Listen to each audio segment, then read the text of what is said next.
ఇంతటితో ఉపన్యాసాన్ని ముగిస్తున్నాం.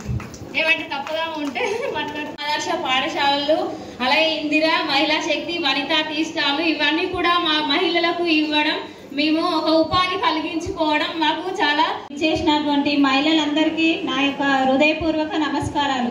ఈరోజు మహిళల ఉన్నతి, తెలంగాణ ప్రగతి అంటే మనకు మహిళలకు, చిన్నపిల్లలకు యూనిఫామ్, స్కూల్ పిల్లలకు ఏ విధంగా చేసి కూడా మనకు అట్లా ఉపాధి, మనకు ఆదాయం వచ్చే విధంగా కూడా మనకు చేస్తున్నారు. మన మహిళలు అంటే మనం ఇంట్లో ఉండి బయటికి రావడానికి భయపడేటోళ్ళము. ఇప్పుడు అదే స్కూల్స్లో మన పిల్లల్ని చదివించుకుంటున్న మన పిల్లలకు మనమే చూసుకోవాలనేసి దాని గురించే కాకుండా పిల్లలకు ఎలాంటి విద్య చెప్తున్నారు, ఎలాంటి భోజనం పెడుతున్నారు, వాళ్ళకి ఎలా. వేముల రమ్య, కొలుగూరి లలిత, చిక్కుడు కనకలక్ష్మి, నారాయణపురం గీత. అందరూ ముందుకెళ్ళండి.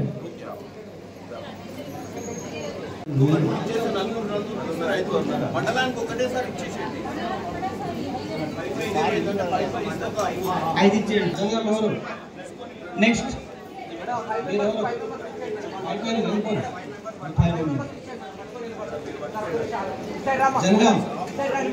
నెక్స్ట్ నర్మిట, ఆదర్శ, మమత, స్ఫూర్తి, శ్వేతారాణి, రాణి రుద్రాదేవి, మంజుల, అక్షయ, లావణ్య, జగదంబ, రజిత.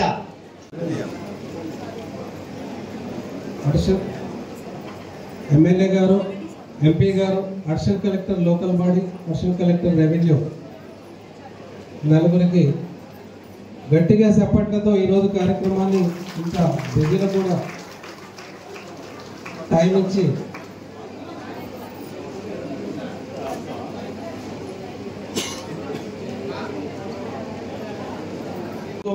మన రాష్ట్రం పరిస్థితి తెలిసిన తర్వాత కూడా మీ అందరికీ ఏదో చేయాలి, సమయానికి మీకు అన్నీ కూడా ఇచ్చినటువంటి హామీలను కూడా నెరవేర్చాలన్న ఉద్దేశంతో ముందుకు పోతున్నాం. నేను ఇక్కడ మేమిద్దరం అటు ప్రతిపక్షంలో ఉన్నా, నేను ఈరోజు అధికార పార్టీలో ఉన్నా, మాకు ప్రజలకు మంచి చేసే ఉద్దేశంలో కానీ మాట్లాడుకునేటప్పుడు కానీ వారు ఏమైనా కానీ ఒక ప్రతిపక్ష హోదాలో ఉండి ప్రజా సమస్యల మీద వాళ్ళు ఏదైనా అడిగినప్పుడు అది మా బాధ్యత, నెరవేరాల్సిన బాధ్యత. డెఫినెట్గా మేము ప్రజలకు మంచి చేయాలన్న ఉద్దేశంతో, ఎందుకంటే మీకు మాకు అధికారం ఇచ్చి ఈరోజు ప్రజాపాలన అందియాలన్న ఉద్దేశంతో మమ్మల్ని ముందుకు తీసుకొచ్చారు. అది మా బాధ్యత, ప్రజాపాలన అందియాలని. ఎందుకంటే ఈరోజు అధికారం అనేది శాశ్వతం కాదు. ఉన్నంత కాలం అధికారంలో ప్రజలకు సేవ చేయాలన్నటువంటి ఆలోచనతో ముందుకు పోవాల్సిన అవసరం ఉంటుంది. నేను అధికారులకు కూడా ఒకటే చెప్తున్నా, వీలైనంత వరకు ఈ యొక్క కార్యక్రమం, ఈ చీరల పంపిణీ కార్యక్రమం పారదర్శకతోటి ఎవరైతే లబ్ధిదారులు ఉంటారో వాళ్ళకి అందే విధంగా, అలాగే ఎక్స్ట్రా శారీస్ ఎవరికైనా వస్తే బీపీఎల్ ఫ్యామిలీస్కి, పేదవారికి ప్రయారిటీ ఇచ్చి, ఎందుకంటే మీ అందరికి గతంలో కూడా చెప్పిన, ఎందుకంటే అన్న కూడా ఇంద్రమిల్లుల పంపిణీ కార్యక్రమంలో అన్నకు కూడా షేర్ ఇచ్చింది ఆయన ఎమ్మెల్యేగా. కాకపోతే ఏంటంటే మనం 3,500 ఇవ్వగలిగినాం. ఎందుకంటే రాష్ట్ర ఆర్థిక పరిస్థితిని దృష్టిలో పెట్టుకొని ఇంకొక ఫేజ్లో మార్చ్ తర్వాత మళ్ళీ కొన్ని ఇల్లు ఇచ్చే ప్రయత్నం చేస్తాం. కానీ ఇల్లు ఇచ్చుడు ఇది అటు అన్న బీఆర్ఎస్ పార్టీ కార్యకర్తలకు, నేను కాంగ్రెస్ పార్టీ కార్యకర్తలకు ఇచ్చుకోనికి ఇల్లు కావు. ఇవి ఏం చేయాలంటే కేవలం పేదవాళ్ళకి ఇవ్వాల్సిన ఇల్లు. కాబట్టి గతంలో కూడా ఎన్నోసార్లు స్టేజ్ మీదకి వెళ్ళి కూడా చెప్పడం జరిగింది, మనం నాయకులుగా ఉన్నప్పుడు మనమే ఇల్లు తీసుకుంటే మన చుట్టాలకు మనం ఏదో ప్రభుత్వం వచ్చింది మనోళ్ళకి ఇచ్చుకోవాలన్న ఆలోచన నుంచి ఊర్లో ఎవడైతే నిజంగానే మట్టి గోడల మధ్యన ఉంటుండో, ఎవరికైతే నిజంగా పేదరికం ఉంటుందో అటువంటి వానికి ఇల్లు ఇచ్చినప్పుడే మీరు నాయకులు అవుతారు. లేకపోతే ఏమైందంటే ఆ ఊరోడు ఏమనుకుంటాడు మనం చూసి, అరే అమ్మ ఈయన అధికారం నుండి ఈయననే తెచ్చుకుంటూ ఇల్లు ఆయన తమ్ముడుకొని బామ్మడికొని ఇచ్చుకుంటూ ఈ ఉన్న ఇల్లులన్నీ ఇల్లే పంచుకున్నారంటే రేపు పొద్దున ఈ దెబ్బ ఎవరికి పడుతుంది రాజకీయంగా రేపు రానున్న రోజులలో మీరు నాయకత్వం వహించినప్పుడు ఆ ఊర్లో మీకు చెడ్డ పేరు వస్తుంది.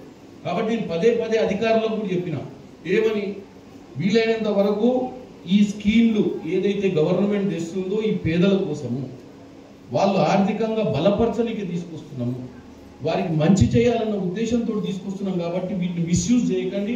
మీరు కూడా చాలా స్ట్రిక్ట్గా ఉండాలి. ఇంకా గ్రౌండింగ్ కానీ ఇల్లులు ఏమన్నా ఉంటే ఫేజ్ 1లో కానీ ఏమన్నా, నిన్న కూడా నేను సిద్దిపేట కలెక్టర్ గారికి చెప్పిన, ఇంకా కూడా ఇక్కడ కూడా జంగం కలెక్టర్, ఎందుకంటే కలెక్టర్ గారు లేడు, అడిషనల్ కలెక్టర్లకు చెప్తున్న ఇద్దరికి, ఇక్కడ కూడా గ్రౌండింగ్ కాని ఇల్లు కొంతమంది ఆవేశపడి తీసుకొని ఉంటారు. మరి 500 స్క్వేర్ ఫీట్ల నాకెందుకు అని చెప్పి కట్టుకోకుండా వదిలిపెట్టిన ఇల్లు ఇమీడియట్గా ఐడెంటిఫై చేసి అవి లేని వాళ్ళకి ఇచ్చే ప్రయత్నం చేయండి. ఎందుకంటే ఇంకా ప్రతి దగ్గర డిమాండ్ వస్తుంది. ఏంటంటే అన్న మాకు మేము పేదోళ్ళము, మా దగ్గర కటిక పేదరికం ఉంది, మాకు ఇంకా ఇల్లు రాలేదు, అటువంటి మంచి పనులు కూడా తీసుకోవాల్సిన అవసరం ఉంది. అది ముందుగా ఇక్కడ ఉన్నటువంటి ఏది నేను అదేమంటున్నా అంటే పేదవాళ్ళు ఎక్కడున్నా ఎమ్మెల్యే గారి దగ్గర రానవసరం లేదు. మీరు లోకల్ నాయకులు గట్టికుంటే మీరే అక్కడ పోయి ఎక్కడికి ఏమవసరం లేదో చూసి కలెక్టర్ గారి ఆఫీస్కి వచ్చి చేయించుకోవాల్సిన అవసరం ఉంది. ఎందుకంటే నేను ఇప్పటికి చెప్తున్నా, ఈ రోజు ఈ యొక్క కార్యక్రమే కాకుండా ఏ కార్యక్రమం తీసుకున్నా లబ్ధిదారులకు అందాలనేది మన ధ్యేయం. అలాగే రానున్న రోజులలో మనం చేసే కార్యక్రమాలు మనం చెప్పుకునే విధంగా ఉండాలి. ఎవరైనా సరే, అది ఏ రూలింగ్ పార్టీ అయినా వాళ్ళు చేసుకునే కార్యక్రమాల గురించి స్థానికంగా మన నాయకత్వం చెప్పుకోవాల్సిన అవసరం కూడా ఉంటుంది. కాబట్టి మంచి పనులు చేయండి, మంచి చెప్పండి, మంచిని చేసి ముందుకు పోండి అని తెలియజేస్తూ ఇంత మంచి కార్యక్రమం సహాయక గ్రూపుల్లో తమ యొక్క ప్రతిభ చాటింది కాబట్టి వాళ్ళకు కూడా కొన్ని ప్రభుత్వం అవకాశాలు వచ్చినాయి. మా చెల్లెలు మాట్లాడితే ఇంతకుముందు చెప్పారు, ఒకరికి పెట్రోల్ పంపు, ఇంకొకరికి మిగతా ఏదైతే వచ్చిందో వాటిలో కూడా కష్టపడి మా గ్రూపులు కూడా మేము కష్టపడతామని చేస్తున్నాం అని చెప్తున్నారు.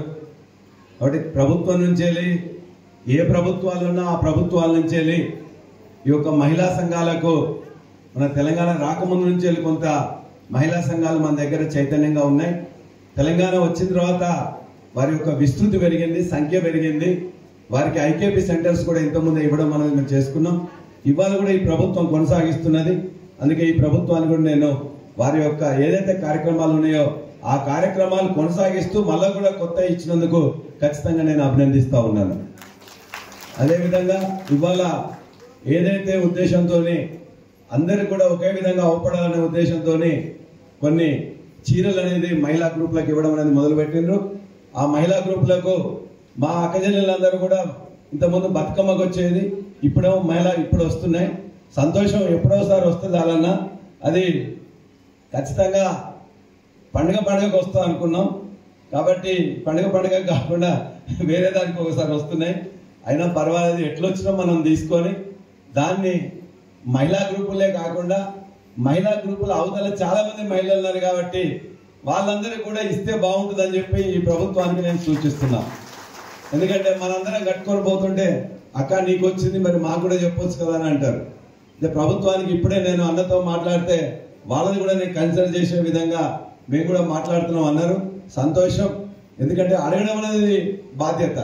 ప్రతిపక్షంలో ఉండి మీ అందరి తరఫున రిప్రజెంట్ చేయాల్సిన అవసరం కూడా నాకు ఉంటుంది.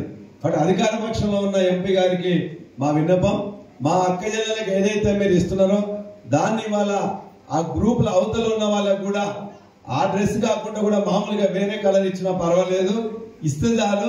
ఎందుకంటే వాళ్ళ ఇంట్లో ఒకరికి ఇచ్చి ఇంకొకరికి రాకపోయేసరికి ఇంతకుముందు మాకు వచ్చిన ఇప్పుడు రాలేదని చెప్పేసే భావన ఉంటది. కాబట్టి దాన్ని ఇంకొద్దిగా ఎక్కువ ఖర్చు కాదు. కాబట్టి మా అక్క జిల్లాలో జనగామలో ఉండే మహిళా గ్రూపుల అక్క జిల్లాలతో పాటు ఇతర వాళ్ళ అక్కలకు చెల్లెలకు వాళ్ళ యొక్క ఎవరికైనా మిగిలిపోతే వాళ్ళకు కూడా ఇవ్వాలని చెప్పేసి నేను కోరుకుంటున్నా.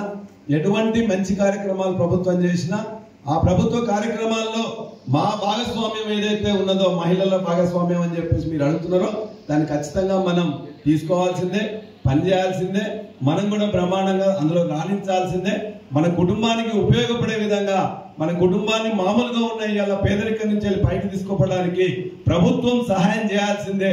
ఆ సహాయాన్ని మనం ఏ ప్రభుత్వం అందుకొని మరింతగా ఆ యొక్క ప్రోగ్రామ్స్ ని సక్సెస్ చేయాల్సిందిగా మీ అందరినీ కోరుతూ, ఎందుకంటే అన్న మంచి కార్యక్రమం కాబట్టి మేము కూడా రాజకీయాలు మాట్లాడకుండా దీన్ని అభినందిస్తూనే మా అక్క జిల్లాలకు ఎక్స్టెండ్ చేయాలని మాత్రమే నేను కోరుతూ నాకు ఈ అవకాశం